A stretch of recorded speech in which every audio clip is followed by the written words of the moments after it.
성경에는 놀라운 극적인 사건들이 많이 기록되어져 있습니다. 그 중에서도 특별히 박해자 사울이 전도자 바울로 변화된 사건만큼 놀라운 일도 없지 않을까 생각이 됩니다. 사실 유대교에 충실했던 아주 전통적인 유대인, 바리새인이면서도 율법학자였던 그런 사울이 굳이 그리스도인이 될 이유는 전혀 없었습니다. 그의 가문으로 보나 학문적인 전통으로 보나 사울은 모든 걸 갖추고 있었습니다. 날 때부터 로마의 시민권을 가지고 있었고, 순수한 유대인 혈통으로서 남들이 정말 부러워할 만한 모든 조건을 다 갖추고 있었던 기득권자였습니다. 특권층에 속하는 사람이었습니다. 그런 사울의 입장에서 볼 때 그리스도교는 이제 막 생겨난 변방의 신흥 종교일 뿐이고 소종파에 불과했습니다. 자기는 메인 유대교의 중심에 있는 사람이고, 그리스도교는 이제 막 생겨난 신흥 종교일 뿐이고 변방에 있는 소종파예요. 더구나 사울의 입장에서 볼 때 그런 기독교는 대단히 위험한, 이 질서를 무너뜨리는 그런 존재들로 여겨졌기 때문에 자기가 그 기독교의 중심의 지도자가 된다는 것은 상식적으로는 이해할 수 없는 그런 일이었습니다. 그런데 사울이 어떻게 예수를 믿고 그리스도인이 되었고, 더구나 그 강력한 전도자의 삶을 살 수 있게 되었을까요? 그것은 그 자신이 밝히고 있는 것처럼 그가 부활하신 예수님을 만났기 때문입니다.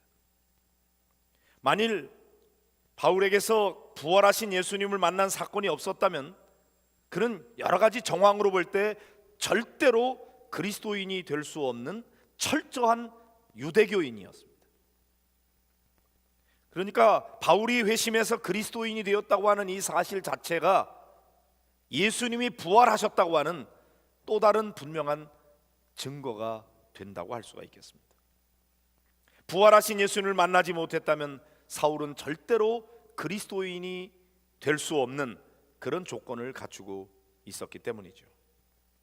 그러나 사울은 다메섹 도상에서 부활하신 예수님을 만났습니다. 그리고 그 사건으로 인하여 바울은 사람들에게 외쳐대기 시작했습니다. 예수님은 부활하셨습니다. 내가 그 부활하신 예수님을 만났습니다. 그분만이 하나님의 아들이십니다. 이 예수 그리스도를 믿는 것만이 구원의 길입니다. 내가 이제까지 잘못 알았습니다. 당신들도 예수 믿고 구원 받으십시오. 이렇게 전하는 것이 바울의 남은 일생이었습니다. 오늘 로마서는 바울 사도가 로마에 있는 교인들에게 구원의 도리를 전하고 있는 서신입니다.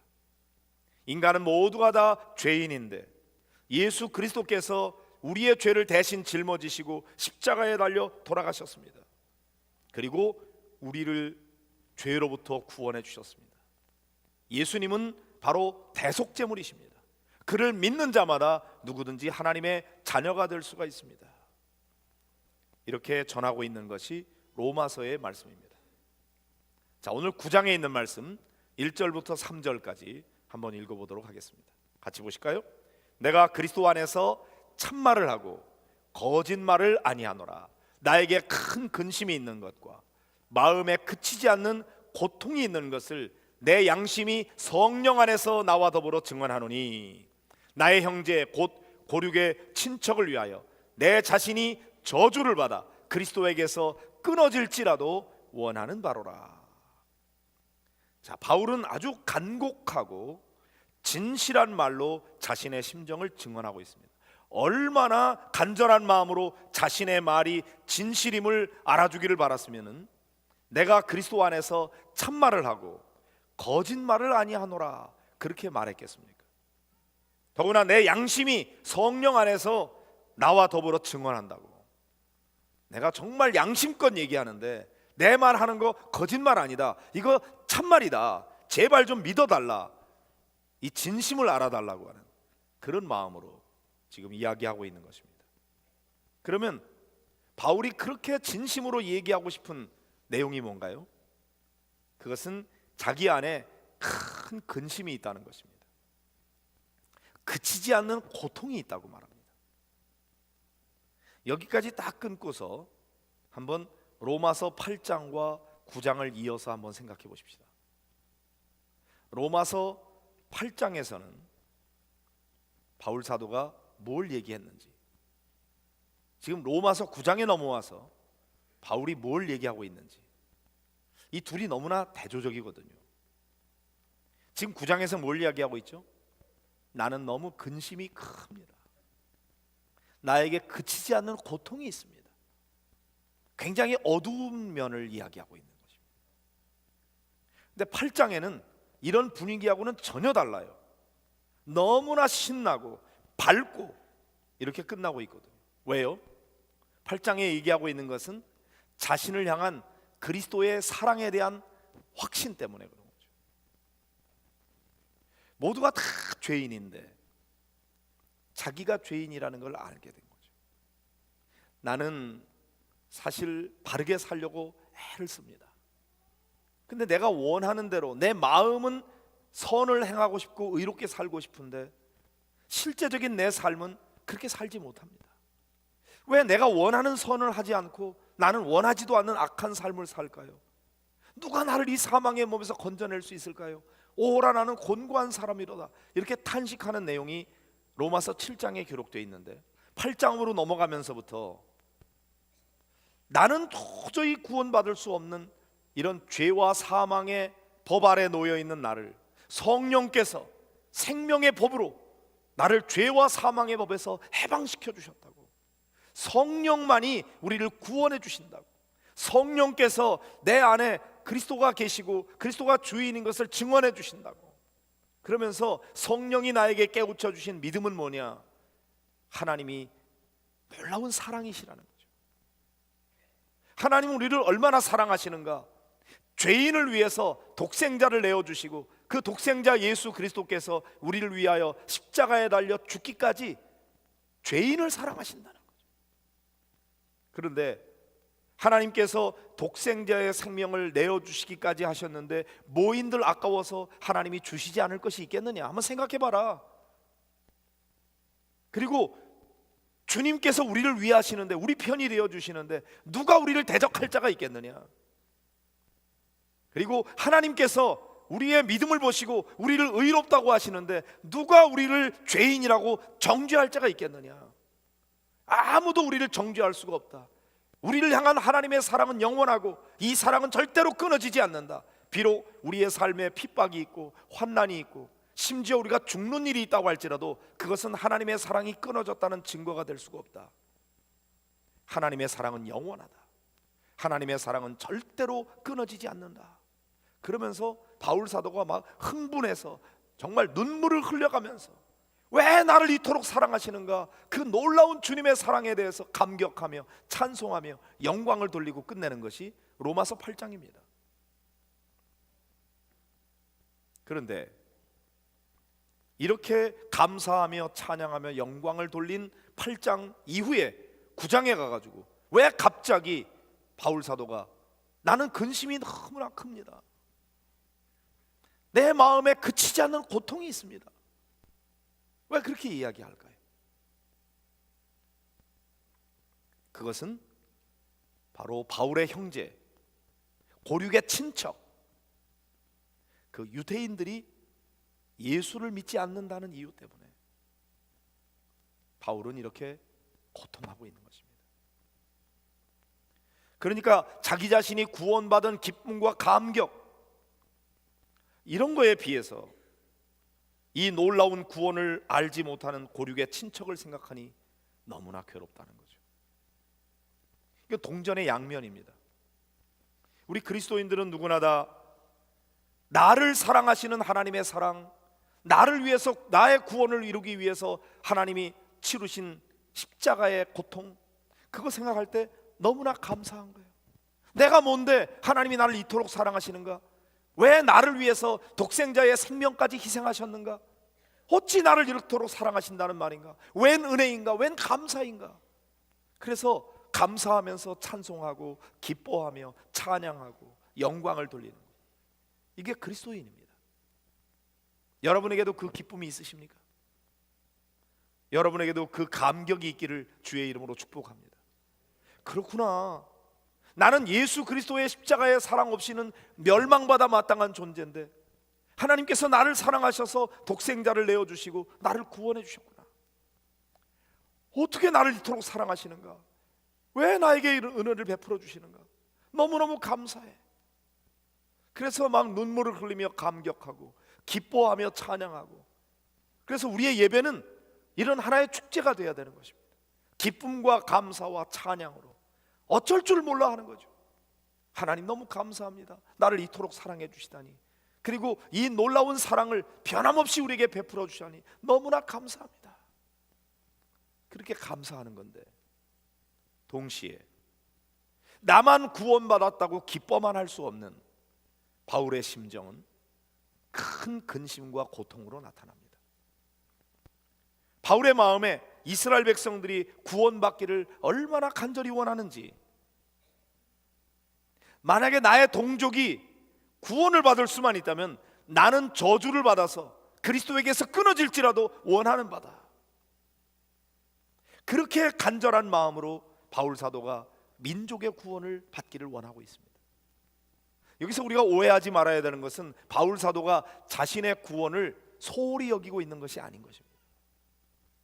바울은 이 구원이 얼마나 소중한 가치인지를 너무나 잘 알고 있습니다.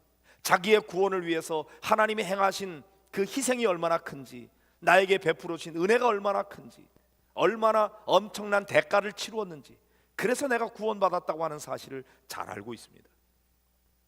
그런데 자신의 동족이 이 놀라운 구원의 은혜를 외면하고 있으니 얼마나 안타까운가. 그래서 차라리 내 자신은 저주를 받아서 그리스도에게 끊어진다고 할지라도 내 동족, 일가 친척들이 구원받을 수만 있다면 나는 기꺼이 그것을 선택하겠노라고, 이렇게 자기의 간절함을 표현하고 있는 것입니다. 그러면 왜 이스라엘 백성들은 예수님을 믿지 않고 있는 것일까요? 그들은 바울 사도가 예수님 만나기 이전에 알고 있었던 것처럼 잘못 알고 있는 거죠. 진리를 알지 못한 채 오해하고 있는 것입니다. 이스라엘 백성들은 사실 놀라운 특권을 가진 존재입니다. 세상에 수없이 많은 민족 가운데 하나님께서 특별히 선택하신 민족이죠. 그래서 그에게는 양자됨과 영광과 언약들과 율법을 세우신 것과 예배와 약속들이 있습니다. 온 인류의 구세주가 되시는 예수 그리스도가 수많은 민족 가운데 유대인의 몸으로 육신으로 태어났다고 하는 것, 그것은 유대인에게는 엄청난 특권이고 자랑거리죠. 이분은 하나님의 아들이시잖아요.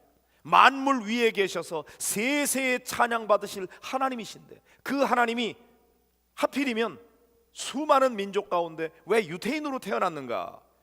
그것은 그들을 특별히 선택하신 하나님의 은혜가 있는 것이죠. 얼마나 자랑스럽겠습니까?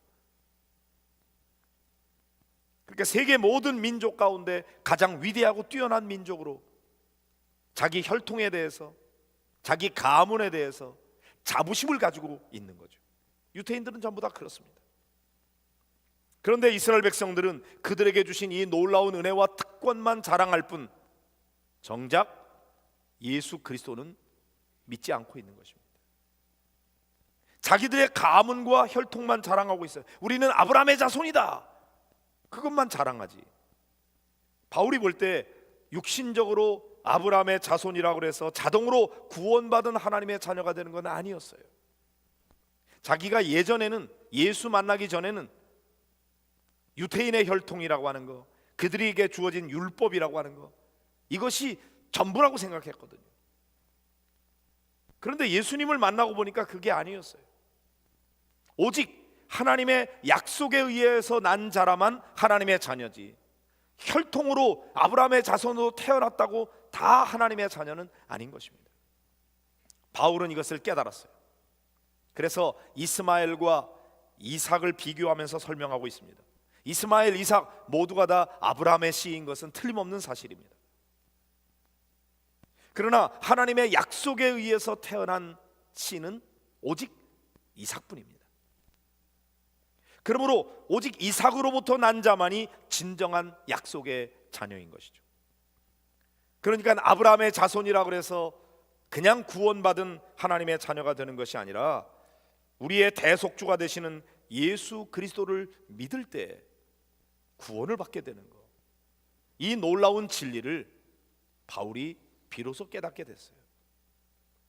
그런데 이스라엘 백성들은 자신들이 육신적으로 아브라함의 자손인 것만 자랑하면서 예수 그리스도를 믿지 않고 있으니 바울은 이를 안타깝게 여기고 있는 거예요. 유대인의 혈통으로 태어났다고 구원받는 게 아니다. 예수 그리스도를 믿어야 된다. 그러니 혈통만 자랑하지 말고 예수 그리스도를 믿고 구원을 받아라. 이것이 바울 사도가 전하는 복음이었습니다. 왜냐하면 그리스도 이외에 우리의 대속 제물이 된 분은 아무도 없기 때문입니다. 그런데 이스라엘 백성들은 영적으로 무지하고 고집스러워서 예수 그리스도를 믿으려고 하지 않아요. 그렇기 때문에 바울은 너무나 근심하면서 고통하고 있는 것입니다. 어찌할꼬? 이 백성들에게 예수님을 그렇게 전하는데도 불구하고 그들은 전혀 믿으려고 하지 않는 거예요. 하나님 어떻게 하면 좋겠습니까? 내가 구원받은 거, 그건 하나님의 은혜이고 너무나 감사한데 나 혼자 구원받은 것만 가지고 기뻐하며 감격하고 있을 수만 없습니다. 저 믿지 않는 우리의 동족들, 저 사람들 어떻게 하면 좋습니까? 저들을 생각할 때 나에게 큰 근심이 있습니다.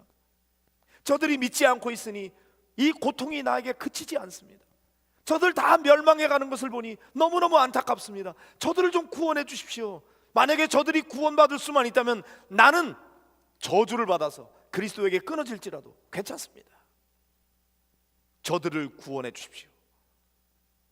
이것이 바울의 간절한 예수 그리스도에 대한 확신이고 그 동족에 대한 사랑이었습니다. 열정이었습니다. 저는 이 말씀을 읽으면서 한 사람이 또 떠올랐습니다. 아마 여러분도 누군가 떠오르는 사람이 있을 거예요. 누굴까요? 모세입니다.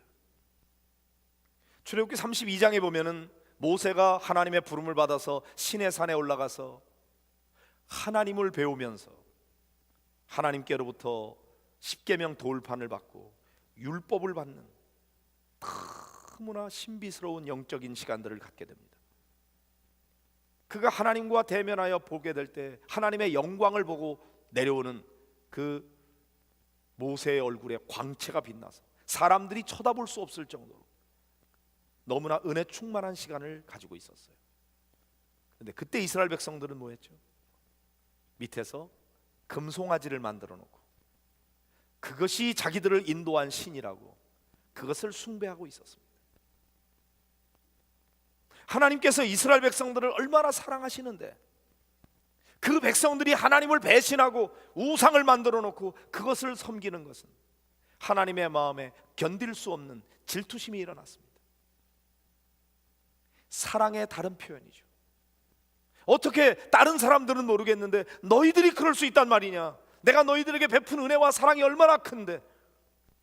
저 이집트에서 노예살이하던 백성들, 6월절의 놀라운 역사로 하나님께서 그들을 구출해내고 홍해바다 가로막혀 있을 때 그 바다를 육지처럼 건너게 하고 마라의 쓴물을 달게 하고 반석에서 물이 나게 하고 만나와 메추라기를 보내주시면서 그들을 먹여주시는 하나님의 그 놀라운 기적의 역사의 연속인데 너희들이 어떻게 나를 배신하고 금송아지를 섬길 수 있단 말이냐.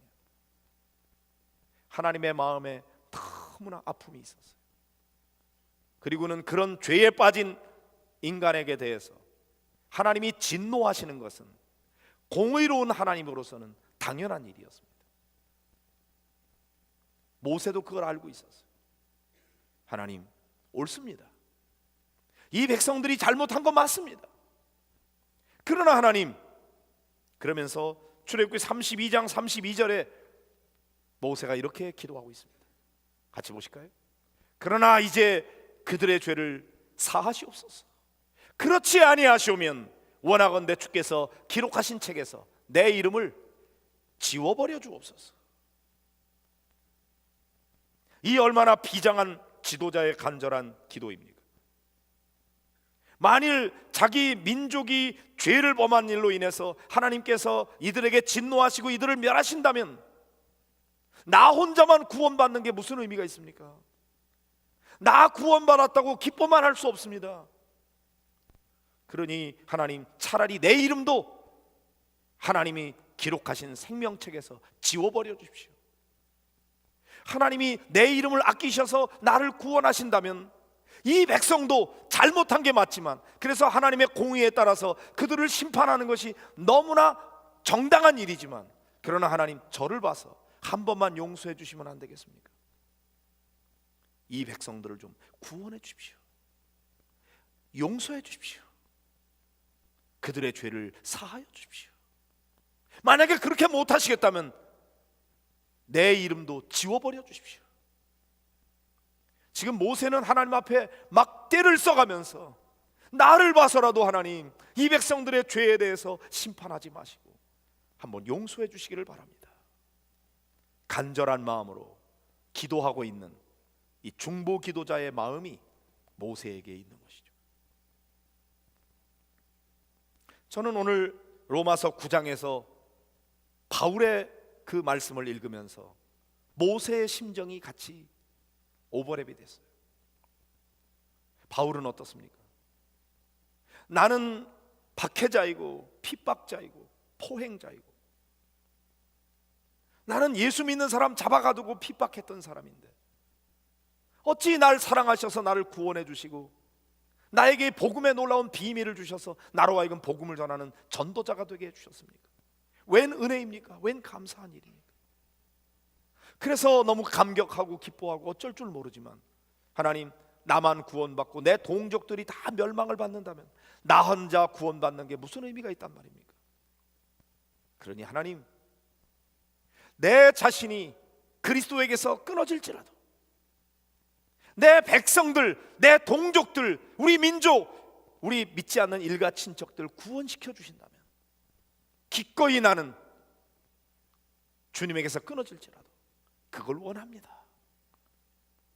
사실은 바울 사도의 마음은 내가 그리스도에서 끊어지기를 원합니다가 아니에요. 어떻게 받은 구원인데 그게 끊어질 수가 있겠습니까? 그러나 하나님, 내 민족이 이렇게 죽어가고 있는 것, 멸망당하고 있는 것을 그냥 내버려 두지 마십시오. 그들만 생각하면 난 근심이 있습니다. 마음에 그치지 않는 고통이 있습니다. 견딜 수가 없습니다. 하나님, 이 백성들을 불쌍히 여기시고 제발 좀 구원해 주십시오.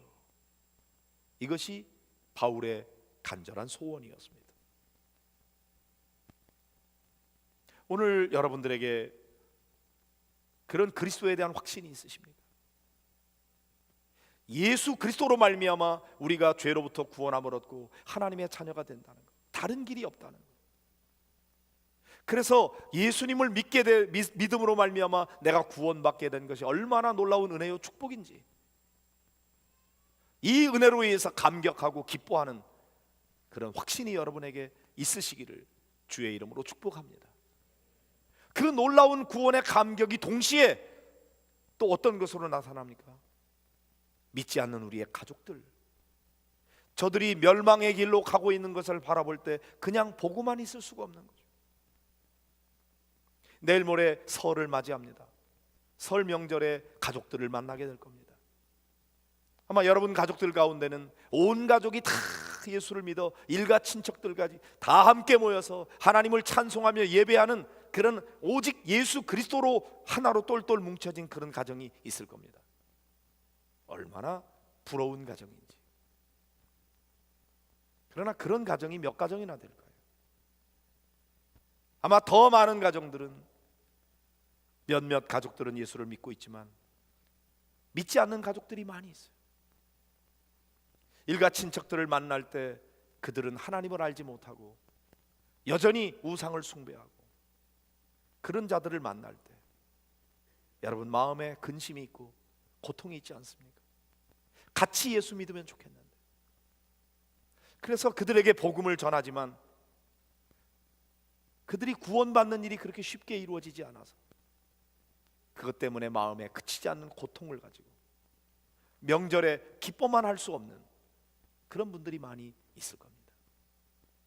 먼저는 내가 믿고 있는 예수 그리스도를 믿는 이 믿음으로 말미암아 구원받게 된다고 하는 이 확신이, 그리고 구원받은 것에 대한 기쁨과 감격이 여러분에게 풍성하게 되기를 축복합니다.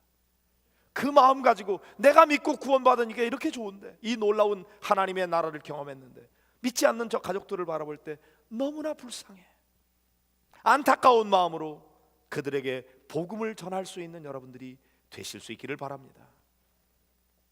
여러분, 예수가 누구인지 여러분 아십니까?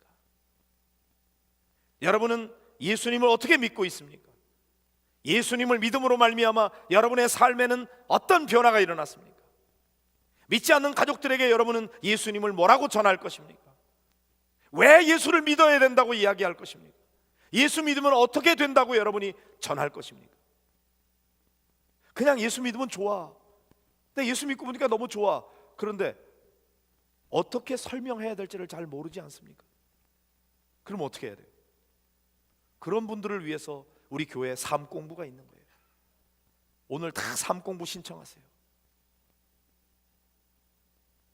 내가 믿는 예수가 누군지, 어떻게 예수를 믿어야 되는지, 그 예수를 믿고 나니까 내 삶에 어떤 변화가 있는지 그걸 깨닫고 난 다음에 예수님은 이런 분이야, 그래서 너는 예수를 믿어야 돼, 내가 예수 믿으면 삶에 이런 변화가 일어날 거야, 그걸 분명하게 전할 수 있어야 되지 않겠습니까? 모쪼록 이번 명절에 가족들 만나서 여러분들이 먼저 밑밥을 잘 깔으시기 바랍니다. 그들에게 사랑을 베풀고 그들을 위해서 더 많이 섬기고 여러분이 더 많이 나누어 주세요. 그들의 마음이 부드러워지고 난 다음에 그 심령 속에 나 소원이 하나 있는데, 내가 믿는 예수 당신도 좀 믿으면 좋겠어, 내가 예수 믿고 보니까 이런 면에서 이렇게 좋아. 인생은 이 땅에 살다가 죽으면 끝나는 게 아니야. 영원한 하나님의 나라가 있고 그 하나님의 나라는 우리의 공로로 갈 수가 없어. 죄의 문제를 가지고는 하나님 나라 갈 수가 없어. 구원받아야 되는데 구원의 길이 어디에 있어? 오직 우리의 대속주가 되시는 예수 그리스도를 믿을 때 죄 사함을 얻고 하나님의 자녀가 되는 거야. 이 길밖에 다른 길이 없다고. 오직 유일한 길이야, 진리야, 생명이야. 당신도 예수 믿고 구원받읍시다. 우리 함께 신앙생활 합시다. 그리고 여러분이 믿는 바를 분명하게 전할 수 있도록 여러분이 준비된 자가 되기를 바라고, 그걸 위해서 이름을 불러가며 더 많이 기도하시기를 바라고, 그래서 이번 명절이 한 영혼이라도 구원하는 명절, 혹시나 이번에 딱 변화가 일어나지 않는다고 할지라도 여러분이 이번에 좀 도전하면서 그리스도의 복음을 전할 수 있는 그런 기회가 되기를 간절히 소원합니다. 그때 우리 주님께서 여러분의 마음에 있는 확신과 여러분 마음 안에 있는 그 놀라운 열정을 하나님이 사용하셔서 믿지 않는 가족들 구원해 주실 것이고, 여러분 안에 있는 근심과 그 고통을 덜어주실 줄로 믿습니다.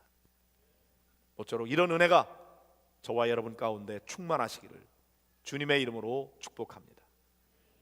우리 이 말씀 붙들고 함께 기도하기를 원합니다. 하나님, 바울에게는 그치지 않는 고통이 있다고 그랬습니다. 그 믿지 않는 가족들에 대한